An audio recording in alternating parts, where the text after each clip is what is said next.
question up here that was pretty good because I'd been talking about this because we put out an article on Jordan Travis, which we're going to talk some actual football here. But Okay. there was an article we put out today about the significance of Jordan Travis being on the field whenever he is, and that big time impact that it has on Florida State's offense, not only just and points scored, yards, but just dynamic part of it. And there's a stat here that David Hill from ESPN put out, just showing the significance of having Florida State's quarterback on the field during games. And if this will load, everything technology-wise is just eating me alive today. Everything.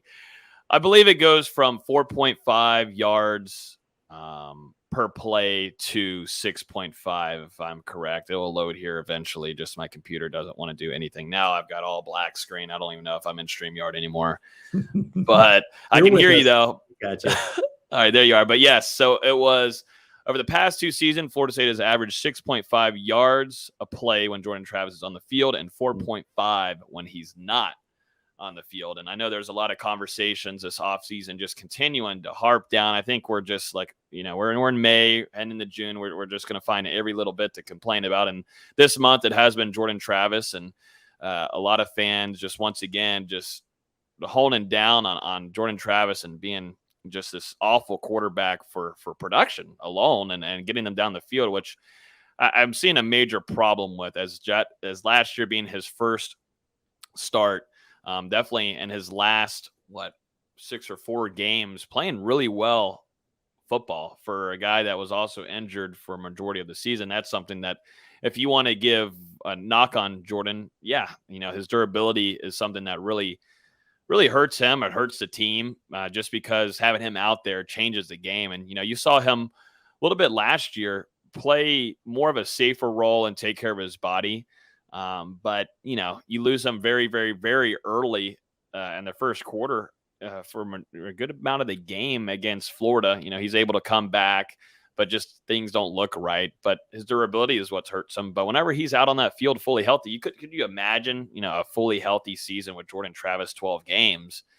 That probably puts on another two plus, maybe 3 wins for Florida State last year, at least 2.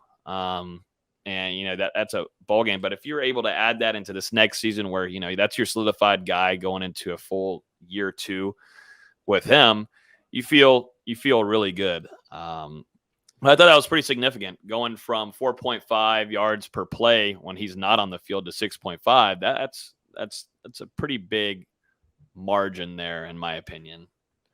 Oh, it's huge.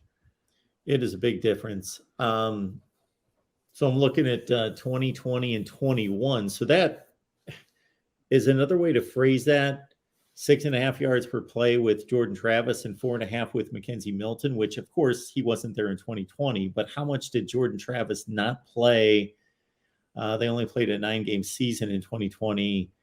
Chubba Purdy was out there a little bit. Tate Rodemaker mopping up some games, UMass game, those kind of games. But other than that, that's pretty much a comparison between Travis and Milton, right? Mm-hmm. Majority, practically. Yeah, because Jordan Travis in 2020 wasn't even, definitely wasn't the starter. If you go back and look, Mike Norvell had put Tate Rodemaker ahead. Hadn't even put Chubba Purdy out there before. Didn't put Chubba out there before Jordan Travis. But Rodemaker was out there. Of course, Blackman too was your starter. So a lot of stuff. But people are in here saying that's not a lot. 4.5 to 6.5. That's a lot. If you're looking statistically on your offensive production, that's a lot. Think of it this way. If you run 100 plays, you're going to gain 450 yards or you're going to gain 650 yards. Mm-hmm. So that's a little high for one game. Obviously, it's way high for one game, but you're going to run 75 to 80 plays. So you're talking like a 200-yard difference in a football game. That's huge. Mm-hmm. Exactly. No, it's big. And I think too, like we said, durability. That's gonna be the biggest thing. Deep passes, that's something that I thought during the spring he looked better at. He had a really good scrimmage too. Wide receivers dropped the ball. That wasn't so great to hear from, but for him to have these touches, and also I thought he was the best passer. He was the best passer this spring. He looks good, and like some of the people in the comments are saying, he is, levels ahead of these other quarterbacks. My biggest concern right now is durability for Jordan Travis, and can he continue to make those third reads? I saw a beautiful third read, which we don't usually see from Jordan Travis. We saw that really early on in this spring, and I think that goes for him watching film.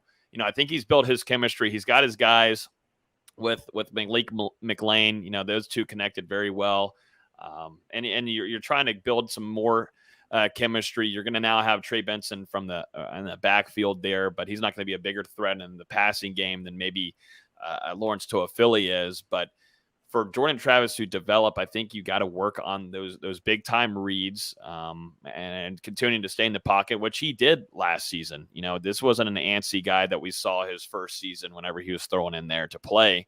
This is a guy that wanted to stay in the pocket more, and he talked about that early in the spring, and that's something that he's trying to develop on. But still the deep ball has got to continue to get better and be worked on, and that's something that I think Norvell, Coach Tokar's Florida State's quarterbacks coach, they really worked on this spring, is getting those balls down the field, staying in the pocket, making those definitely your second. You want to make those third, even a fourth read. Those are NFL type of throws, but we're not expecting much from Jordan Travis to do that. Make those second, make the third read, and those are huge for him. But in order to do that, he's got to stay he's got to have stability in that pocket, and we saw little signs of that last year, Mark. And now you're really hoping this year you can do that. I mean, of course, you want to have your offensive line being able to protect him, but just as a individual standpoint, Jordan Travis being able to continue to grow there will be huge. And like I said, the biggest knock on him is durability, and that's something that if can be fixed, and he can get better there, whatever that is. If it's something that they need to do this offseason to continue to put more size on him, if it's something, I don't know.